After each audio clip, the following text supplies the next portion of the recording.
आज का आपका टॉपिक है बोल्ट। बोल्ट क्या है? बोल्ट एक धातु का गोल टुकड़ा होता है। बोल्ट एक गोल धातु का टुकड़ा होता है जिसके एक सिरे पर हेड बना होता है तथा दूसरे सिरे पर बाहरी चूड़ियां कटी हुई होती है। बाहरी चूड़ियां कटी हुई होती है, एक सिरे पर थ्रेड होता है और एक सिरे पर हेड, जिसका प्रयोग टेम्पोररी फास्टनिंग के लिए किया जाता है। हेड इसका इस प्रकार बनाया जाता है जिसमें विभिन्न साइज के स्पैनर को सेट किया जा सके।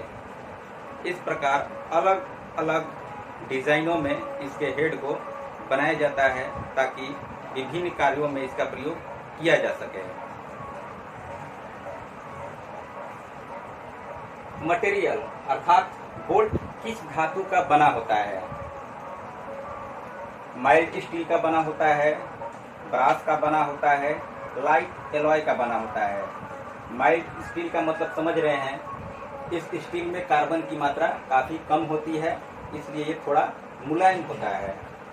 ब्रास यानी पित्तल का बना होता है। लाइट एलॉय का अर्थ ये होता है नॉन फेरस मेटल का मिश्रण। नॉन फेरस मेटल अर्थात जिस धातु में लोहा आधार नहीं होता है, लोहे का अंश नहीं होता है, उसे नॉन फेरस मेटल कहते हैं। जैसे एल्युमिनियम, जस्ता, तांबा, इस प्रकार जो भी मेटल है उसे नॉन फेरस मेटल कहते हैं। और उसी मेटल के मिश्रण से लाइट एलॉय तैयार किया जाता है, उसको लाइट एलॉय कहते हैं। इस प्रकार लाइट एलॉय से भी आपका बोल्ट बनता है। अब समझ लेते हैं क्लासिफिकेशन के बारे में। क्लासिफिकेशन का अर्थ होता है वर्गीकरण, अर्थात किसी बोल्ट का पूर्ण विवरण पहचान भी काम आता है। पहचानने के लिए भी किसी बोल्ट का पूर्ण विवरण बताना आवश्यक होता है। तो क्लासिफिकेशन कैसे किया जाता है? बोल्ट के लंबाई के अनुसार, बोल्ट के डायमीटर के अनुसार, बोल्ट के हेड के अनुसार, इस प्रकार किसी भी बोल्ट का वर्गीकरण किया जाता है।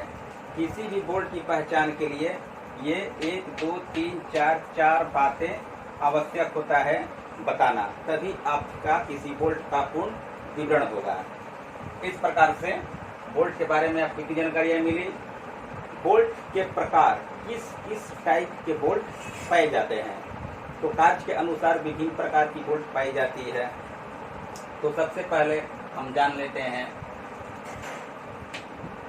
हेक्सागोनल हेड बोल्ट के बारे में। हेक्सागोनल अर्थात 6 पहलुओं वाला षष्ठकोण आकार का हेड, हेक्सागोनल बोल्ट। इसका हेड जो होता है ये 6 पहलुओं का होता है, जिसमें हम डबल इंडेड स्पैनर या सिंगल इंडेड स्पैनर को फंसा करके उसको टाइट या कसा जाता है। तो इसका प्रयोग टेम्पोररी फास्टनिंग के लिए किया जाता है। हेक्सागोनल हेड बोल्ट, इसमें हेड जो है ये षष्ठकोण आकार का बना है। दूसरा है square head bolt. Square head bolt का अर्थ ये हुआ कि उसका जो हेड है वह वर्गाकार है, स्क्वायर में बना हुआ है। तो इसका जो प्रयोग होता है ये शीघ्रता से किसी कांच को खोलने या कसने में प्रयोग होता है। बहुत सारे ऐसे मशीनिंग डिवाइस होते हैं जिसको बार बार खोलना या कसना पड़ता है, वहाँ पर स्क्वायर हेड बोल्ट का प्रयोग किया जाता है। प्रयोग में एक जगह या एक डिवाइस का हम नाम बता रहे हैं, जैसे आपका हुआ पाइप थ्रेड काटने वाला डाई स्टॉक में लगा हुआ स्प्लिट डाई को एडजस्ट करना। डाई से हम बाहरी चूड़ियाँ काटते हैं। पाइप पर बाहरी चूड़ियाँ काटने के लिए डाई का प्रयोग करते हैं। तो उसमें जो डाई स्टॉक होता है उसमें स्प्लिट डाई का प्रयोग किया जाता है, अर्थात 2 भाग वाला डाई। 2 भाग वाला डाई, थोड़ा यहाँ पर आप समझ लीजिए। पाइप में थ्रेड काटने के लिए आपके पास एक स्टॉक होता है। स्टॉक में ये हैंडल लगा हुआ है। इस स्टॉक में हम डाई, स्प्लिट डाई को डालते हैं। ये 2 भाग में बना होता है। ये जो है 2 भाग में बना होता है। तो इस प्रकार यहाँ पर स्क्रू लगा होता है, स्क्वायर हेड बोल्ट यहाँ लगा होता है, स्क्वायर हेड बोल्ट यहाँ लगा होता है, यहाँ पर भी लगा होता है, यहाँ पर भी लगा होता है। तो स्क्वायर हेड बोल्ट को जब हम टाइट करते हैं तो ये जो स्प्लिट डाई है ये आगे की तरफ आता है। आवश्यकता अनुसार जितना बड़ा थ्रेड काटना होता है उतने बड़े एडजस्टमेंट इसका हम करते हैं। उस प्रकार से एडजस्ट करते हैं ताकि आपका थ्रेड जो है आसानी पूर्वक कट सके। तो स्प्लिट डाई को एडजस्ट करने के लिए स्क्वायर हेड बोल्ट का प्रयोग करते हैं पाइप पर थ्रेड काटते समय।